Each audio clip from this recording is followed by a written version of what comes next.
अगर इस दुनिया की सबसे बड़ी इम्पैक्ट क्रेटर की बात की जाए तब व्रेडेफोर्ड क्रेटर ही दुनिया में मौजूद सबसे बड़ा क्रेटर है, क्योंकि इसकी डायमीटर करीब 250 से 300 किलोमीटर है, जो कि 10 किलोमीटर की डायमीटर वाले एस्टेरॉइड्स के धरती से टकराने पर बना था। हालांकि धरती का एटमॉस्फेयर इतने बड़े एस्टेरॉइड को जलाकर राख कर देता है, पर मून के साथ ऐसा नहीं है, क्योंकि उसके पास तो एटमॉस्फेयर है ही नहीं। तो चलिए जानते हैं कि अगर कोई गोल्फ बॉल मून से 29 करोड़ 90 लाख मीटर प्रति सेकंड की स्पीड से टकराए तब मून पर उसका क्या असर होगा। जब भी हम मून की सरफेस को देखते हैं तब हमें उसके ज्यादातर हिस्सों में छोटे और बड़े दोनों तरह के क्रेटर्स दिखाई देते हैं, जो कि शायद एक तरह के मीटियोर अटैक का रिजल्ट है, क्योंकि मून के ऊपर एटमॉस्फेयर तो है ही नहीं जो उसे मीटियोर और एस्टेरॉइड अटैक से सुरक्षा दे सके।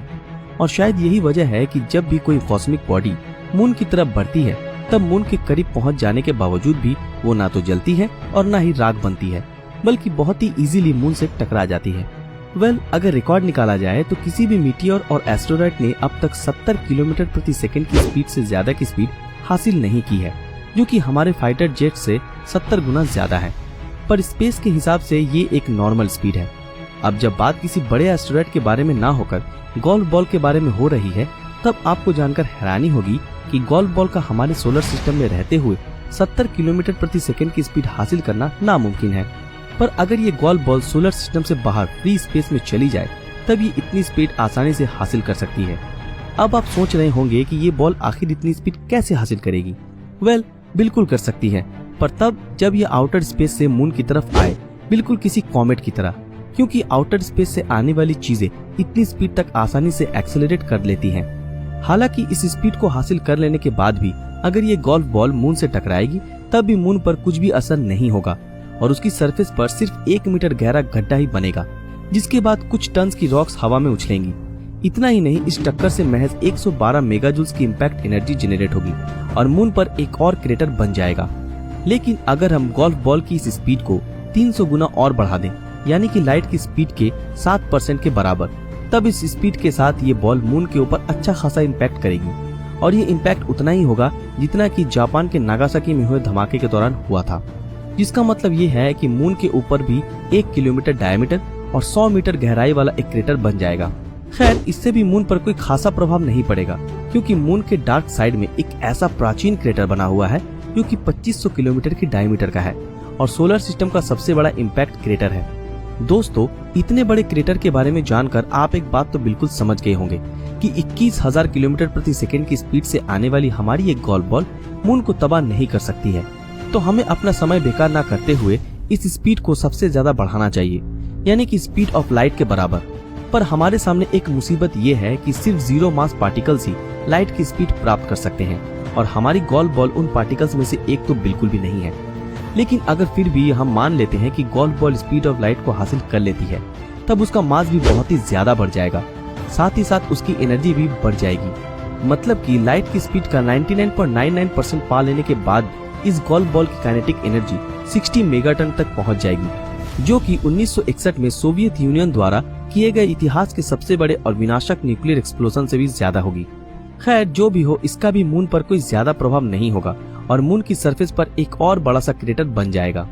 अब आपके मन में ये ख्याल आ रहा होगा कि अब हमें अपनी गोल्फ बॉल को कितनी ज्यादा स्पीड देनी होगी और क्या 99.99 स्पीड से भी ज्यादा स्पीड पर मून का कुछ बिगड़ेगा? जी नहीं, क्योंकि 99.99 से थोड़ा और ज्यादा हो जाने के बावजूद भी मून का कुछ नहीं होगा। बस उसका क्रस्ट एक धमाके से दहल जाएगा और इस धमाके के कुछ समय बाद वो पहले जैसा ही हो जाएगा। मतलब कि इस कंडीशन में भी मून बचा हुआ है। इसलिए अब हमें गोल्फ बॉल के बारे में भूल जाना चाहिए, क्योंकि मून को तबाह करने के लिए हमें मैटर नहीं, एंटी मैटर की जरूरत है, जो कि इनफाइनाइट मास और इनफाइनाइट एनर्जी से भरा होता है और अपने रास्ते में आने वाली हर एक चीज को खत्म करता जाता है। फिर चाहे वो चीज कोई ब्लैक होल हो या हमारा सूरज, एंटी मैटर हर ऑब्जेक्ट को खत्म कर देता है। आप लोगों को जानकर ये हैरानी होगी कि जब ये गोल्फ बॉल के साइज का एंटी मैटर आउटर स्पेस से आता हुआ मून की तरफ जाएगा तब हम इसे डिटेक्ट नहीं कर पाएंगे। फिर इसे नोटिस करना तो बहुत दूर की बात है। जिसके बाद अगले ही पल ये मून से टकरा जाएगा और मून के क्रस्ट को पिघलाता हुआ मून के अंदर 1500 किलोमीटर की गहराई में पहुंच जाएगा और महज 1 सेकंड में ये मून के कोर से टकरा जाएगा, जिसके बाद भयंकर विस्फोट होगा और मून पूरी तरह से नष्ट हो जाएगा। इतना ही नहीं दोस्तों, इस एंटी मैटर के इम्पैक्ट से मून का मैटर पूरी तरह से गैस बन जाएगा और वो पूरी तरह से जल जाएगा। मतलब कि महज कुछ सेकंड में ही मून एक हाई टेम्परेचर उज्जवल प्लाज्मा के बादल में तब्दील हो जाएगा, जो कि धरती सहित पूरे सोलर सिस्टम को लाइट और रेडियो एक्टिव रेडिएशन से भर देगा। लेकिन अगर अभी आप सोच रहे हैं कि ये प्लाज्मा और रेडिएशन धरती पर कई सालों तक रहेगी, तो शायद आप गलत हो, क्योंकि महज 1 साल के अंदर ही ये हीटिंग प्लाज्मा ठंडा हो जाएगा और गैस बनकर सॉलिडिफाई हो जाएगा। लेकिन अब अगर आप सोच रहे हैं कि हमारी धरती पहले की तरह ही रहेगी, तो ऐसा नहीं होगा, क्योंकि हमारी धरती के चारों तरफ सैटर्न की तरह ही एस्टेरॉयड बेल्ट बन जाएगा, जो कि समय समय पर हमारी अर्थ की तरफ आते रहेंगे और जिन्हें हमारा एटमॉस्फेयर नष्ट करता रहेगा। साथ ही हमारी धरती पर समुद्र और नदियों में टाइड्स और वेव्स बनना बंद हो जाएंगी, क्योंकि ये तो मून की वजह से ही उत्पन्न होती हैं।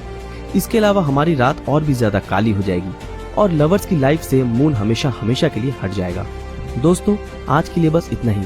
ये थी हमारी एक और रोचक वीडियो। ये वीडियो आप लोगों को कैसा लगा हमें कमेंट में जरूर बताएं। अगर ये वीडियो आप लोगों को अच्छा लगा हो तो इस वीडियो को लाइक और ज्यादा से ज्यादा शेयर जरूर करें। जिन लोगों ने हमारे फेसबुक पेज ब्रीदिंग नॉलेज को फॉलो नहीं किया, वो तुरंत फॉलो कर दें। तो फिर मिलते हैं आपके साथ अगले वीडियो में। तब तक के लिए अलविदा।